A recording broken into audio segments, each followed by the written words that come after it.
آغاز میں سب سے پہلے آپ کو خبر دیں گے، حماس نے غزہ میں جنگ بندی سے متعلق معاہدے کی منظوری دے دی۔ اسرائیلی میڈیا کی جانب سے اس خبر کی کنفرمیشن آئی ہے۔ معاہدے پر حماس کی منظوری کے بعد دستخط کا عمل شروع ہو جائے گا۔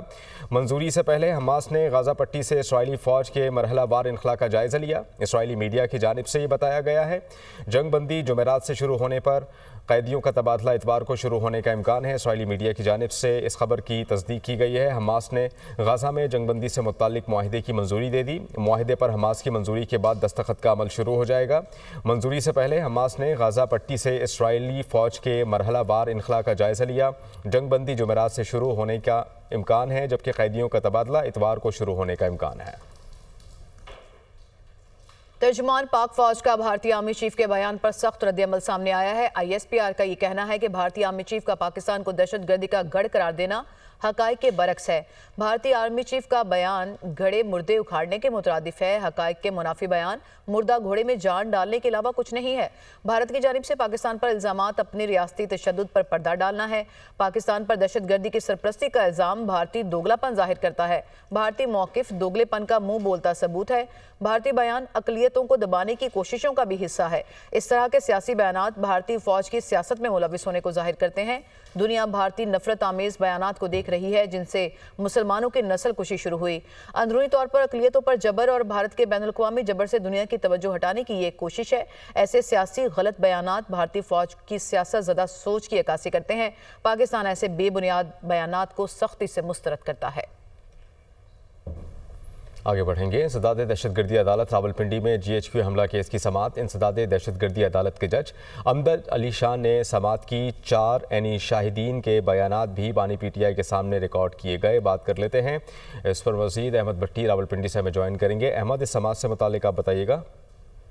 جی، اڈیالہ جیل میں انسداد دہشت گردی خصوصی عدالت میں آج 9 مئی واقعات کے سب سے بڑے اور اہم مقدمے جی ایچ کیو حملہ کیس کی سماعت کا آغاز کر دیا ہے۔ یہ باقاعدہ سماعت کا آج پہلا دن تھا۔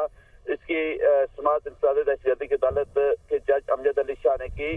سماعت کے دوران استغاثہ کی جانب سے 4 چشمدید گواہ پیش کیے گئے، جس میں پولیس کے ایک ASI ثاقب، کانسٹیبل شکیل، سجاد اور یاسر نے اپنا بیان ریکارڈ کرایا۔ گواہان نے ملزمان سے برآمد ہونے والے اہم ثبوت بھی پیش کیے، جس میں اینٹی ریڈ فورس سے چھینا گیا ہیلمٹ، پیٹرول بم، شہداء کے مجسموں کے برآمد ہونے والے ٹکڑے، موبائل فون، ڈنڈے، جھنڈے اور پی ٹی آئی کے رنگ والی ٹوپیاں، تاریں، ماچس اور یہ دیگر مال مقدمہ پیش کیا گیا۔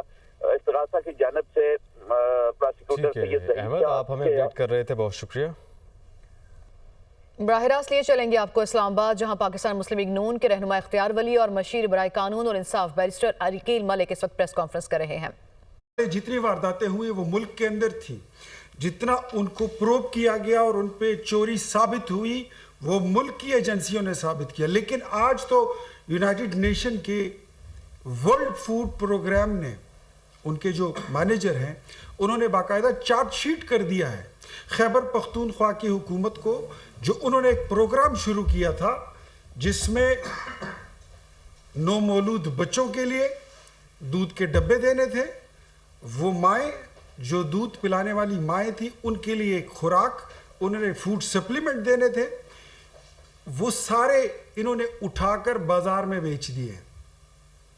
اور ورلڈ فوڈ پروگرام نے اپنا پروگرام خیبر پختونخوا میں بند کر دیا ہے۔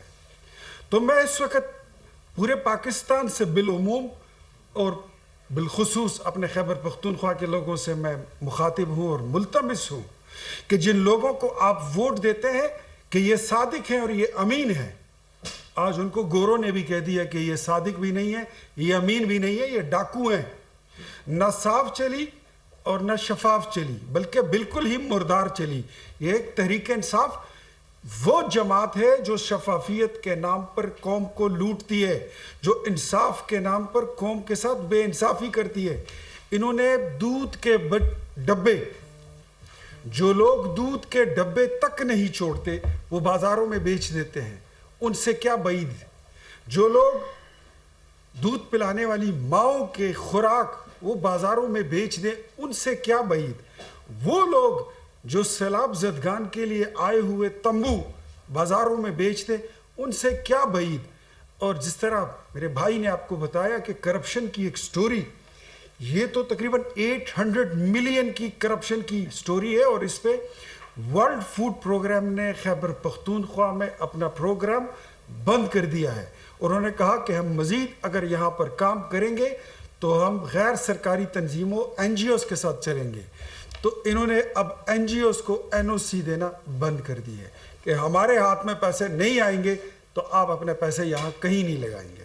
یہ ہے خیبر پختونخوا کی تیسری اسمبلی کی کارستانیاں، اور ان کی شفافیت اور ان کے ڈاکے یہ قوم کے سامنے ہم رکھتے ہیں، قوم ہی اس پر فیصلہ کرے۔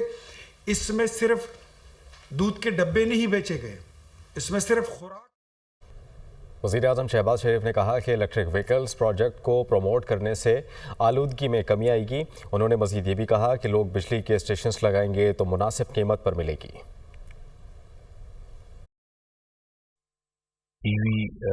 جو پروجیکٹ ہے الیکٹرک وہیکلز، اس کو اگر آپ نے پروموٹ کرنا ہے، جس کی جو ہمارے ماحول کی جو آلودگی بہت کم ہوگی، اس سے مختلف جگہوں پر جن لوگوں نے پلانٹس لگانے ہیں، اسٹیشن لگانے ہیں، وہاں پر اگر ان کو بجلی کی جو فراہمی جو ہے اس کی قیمت مناسب ہوگی، وہ آگے چلیں گے۔ دنیا میں ہر جگہ جہاں پر اس کو بہت تیزی کے ساتھ اس کلچر کو پروموٹ کیا جا رہا ہے،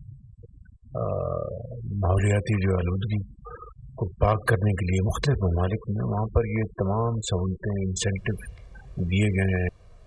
وفاقی وزیر توانائی اویس لغاری نے EV چارجنگ سٹیشنز کے لیے نئی پالیسی کا اعلان کر دیا۔ اسلام آباد میں نیوز کانفرنس کرتے ہوئے اویس لغاری کا کہنا تھا اس وقت الیکٹرک وہیکل چارجنگ سٹیشنز کے لیے بجلی کی قیمت 71 روپے 10 پیسے فی یونٹ ہے، جس کو 45% کم کر دیا جائے گا۔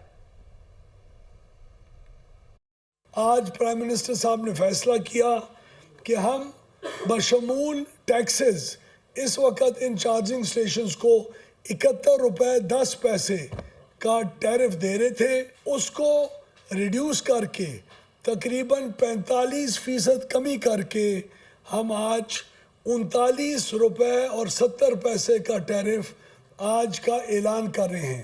15 دنوں کے اندر اجازت ملے گی۔ EV چارجنگ سٹیشنز کے بنائے ہیں اور اعلان ہو چکا ہے، اگلے چند مہینے میں پاکستان خطے کی سستی ترین بجلی کو لوگوں تک، انڈسٹری تک، کنزیومرز تک پہنچانے کی پوزیشن میں آ جائے گا۔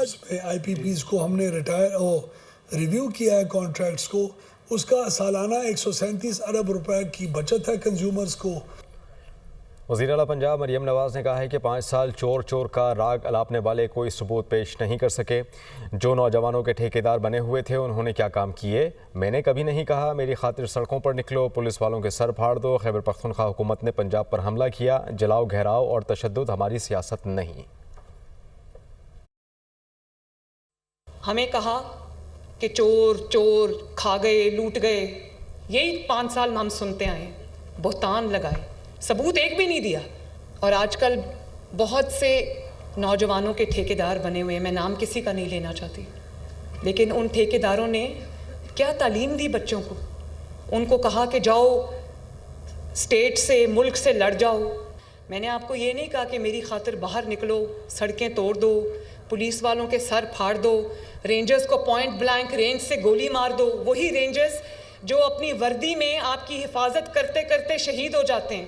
جب خیبر پختونخوا حکومت کی طرف سے پنجاب حکومت پہ حملہ ہوا تو اس دن ہماری جو پولیس ڈپلائڈ تھی، رینجرز ڈپلائڈ تھے، ان میں سے 4 رینجرز کی جان گئی، پولیس والوں کی جان گئی، ان کو شہید کیا گیا۔ وہ جو سنگل ڈیجٹ کی مہنگائی تھی، ایسا کیا ہوا پچھلے 5 سال میں کہ وہ مہنگائی 38% پہ پہنچ گئی۔ 38% کا مطلب جانتے ہو؟ اگر روٹی 2 روپے سے 25 روپے کی ہو سکتی ہے، بائی دا وے آپ سب کو جان کے خوشی ہوگی وہ روٹی اب دوبارہ 12 روپے کی ہو گئی ہے، ماشاءاللہ۔ وزیر اعلیٰ پنجاب مریم نواز شریف کے government women university Sialkot campus آمد، طالبات میں اسکالرشپ پروگرام کے تحت تحائف تقسیم کیے۔ وزیر اعلیٰ مریم نواز دوران تقریب طالبات میں گھل مل گئیں۔ تقریب میں شریک طالبات کا جوش و خروش دیدنی تھا، انہوں نے پرجوش نعرے لگائے۔ وزیر اعلیٰ پنجاب کے ساتھ سیلفیاں بھی بنوائیں اور مریم نواز نے طالبات کو گلے بھی لگایا۔